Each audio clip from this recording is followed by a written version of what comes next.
And now, it's time for DJ Rocky's Secret Files.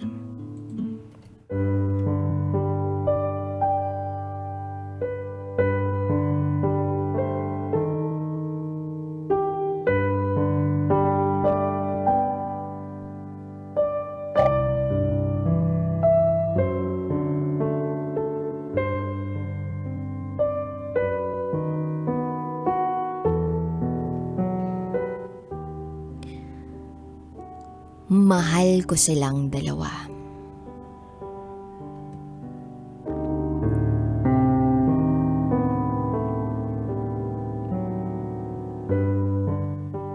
Hi DJ Rocky. Itago mo ko sa pangalang Joanna. 28 years old. At ito, ang aking secret file.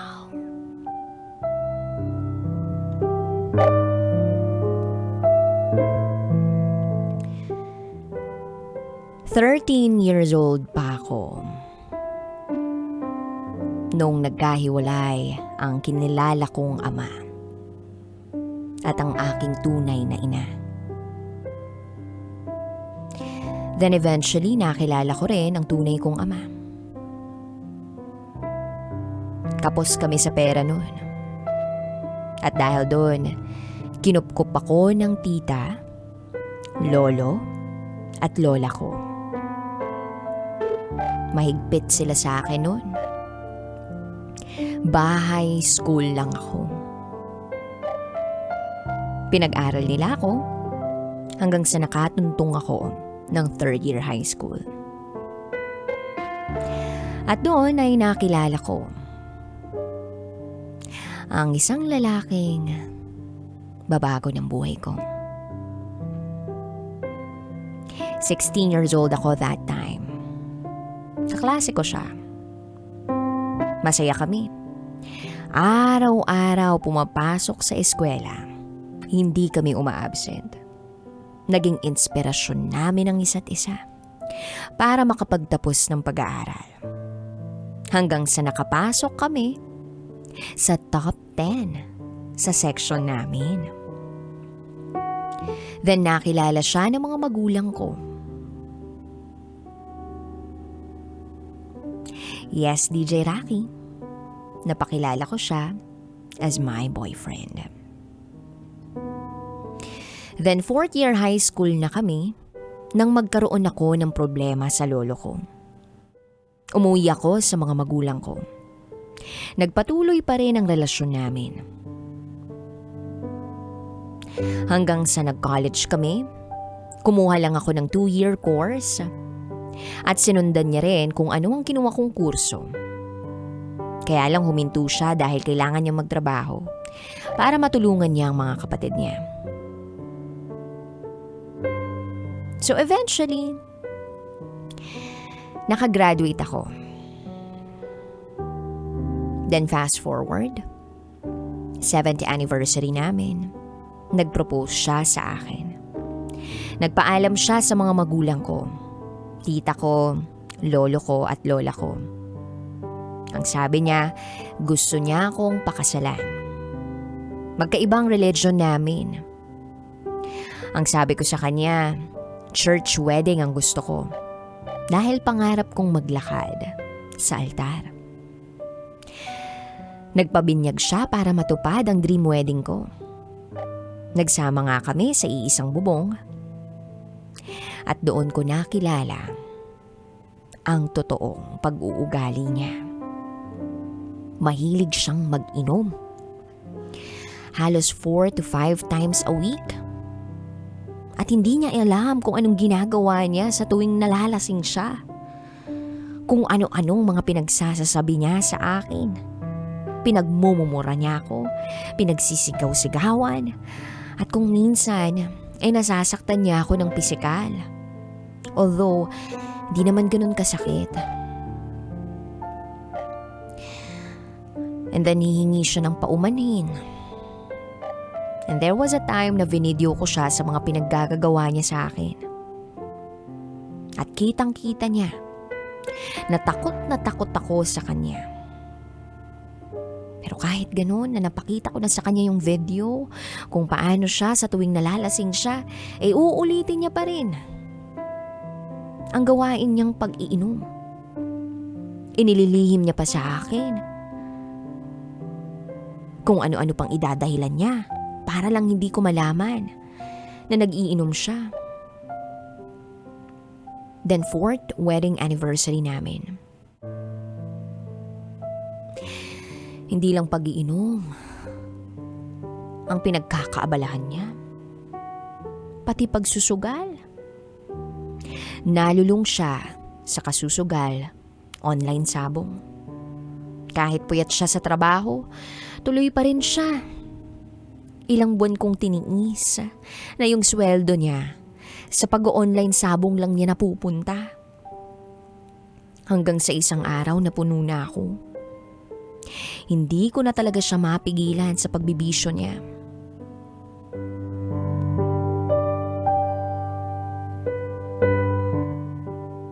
Hindi ko siya pinansin. At kahit alam niyang busy ako sa trabaho, kinulit niya ako. Hindi siya tumigil katatawag sa akin hanggat hindi ako nakakapag-cash in para lang makapag-online sabong siya.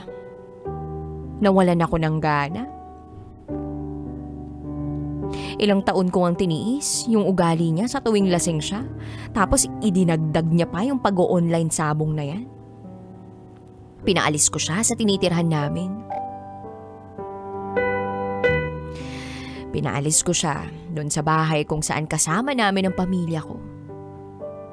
Pero kahit minsan, hindi ko siya pinahiya sa pamilya ko. Pinagtatakpan ko ang mga maling gawain niya dahil sa pagmamahal ko sa kanya. Hindi nga alam ng pamilya ko kung nag-aaway kami. Kasi matiisin akong tao. Mahaba ang pasensya ko. Pero wala, napuno na ako. Pinalayas ko siya, kinabukasan bumalik siya. Umuwing lasing na lasing ng gabi. At wala akong magawa kundi alagaan siya para mawala ang tama niya. At tulad ng dati, pinupunasan ko siya para mahimasmasan kahit papaano. Ilang araw ang lumipas, uminom na naman siya. Pinalayas ko na naman siya. Kinabukasan, bumalik na naman. Ganun pa rin, lasing na lasing pa rin. Sorry na naman siya sa akin. At nangakong hindi na ulit uulitin pa. Ganun at ganun ang ginagawa niya. Ganun at ganun lang din ang senaryo namin. Okay lang naman sa akin na mag-inom siya ng mag-inom. Kung hindi ganun yung inaasal niya sa tuwing lasing siya. Isang buwan, usapan namin na cool off. Umaasa ako na marirealize niya ang mga pagkakamali niya. 12 years, simula na mag-boyfriend-girlfriend pa lang kami hanggang sa ikasal kami. Tinitiis ko ang inaasal niya sa tuwing lasing siya. At nababalitaan ko na lang sa kapatid niya na ayun, nag-e-enjoy siya sa pagkakaroon ng independence. Feeling binata. Iyak ako ng iyak that time. Hanggang sa napasama na ako sa katrabaho ko. Na lagi kong kasamang kumakain sa labas.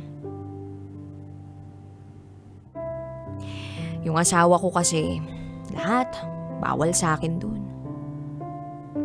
Kaya nang malaman kong feeling binata siya, aba, lahat ng pinagbabawal niya sa akin. Hindi naman sa sinuway ko. Pero unti-unti, naramdaman ko ang independence ko. Malaya ako. At dun sa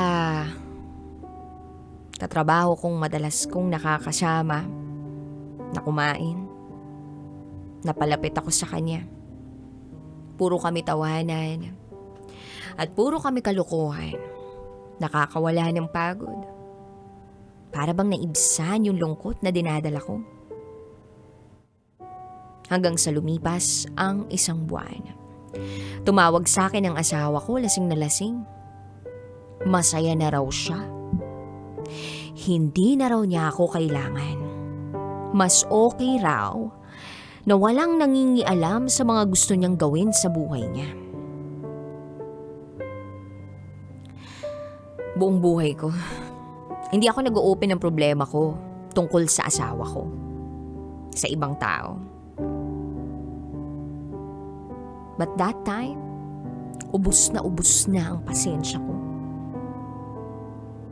Tsaka ako nagkwento sa best friend ko, sa pamilya ko at sa katrabaho ko. Nagulat sila na kaya kong dalhin yung problema ng hindi nahahalata sa akin.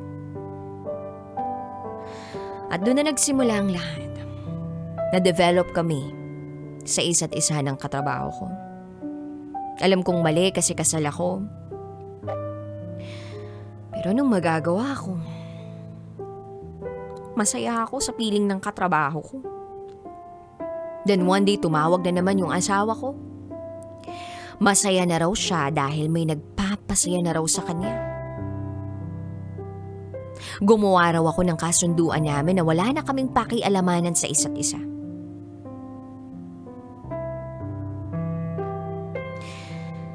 Lumipas pa ang mga araw, naging kami na ng katrabaho ko. Parang wala lang. Parang magkaibigang matalik. Umiiwas lang kami sa chismis at alam naming bawal makipagrelasyon. Dahil kasal nga ako. Hindi ko na kinontak ang asawa ko para sa napag-usapan naming magpipirmahan ng kasunduan. Until tumawag na naman siya. Humihingi ng patawad. Narealize niya na raw lahat na hindi pala daw niya kayang mawala ako sa buhay niya. Iba raw akong magmahal. Wala raw makapapantay sa pagmamahal ko sa kanya. Pinatawad ko naman siya. Dahil first love ko nga siya. At asawa ko siya. Pero kami pa rin ng katrabaho ko sa ngayon. Hindi pa kami uli nagsasama ng asawa ko.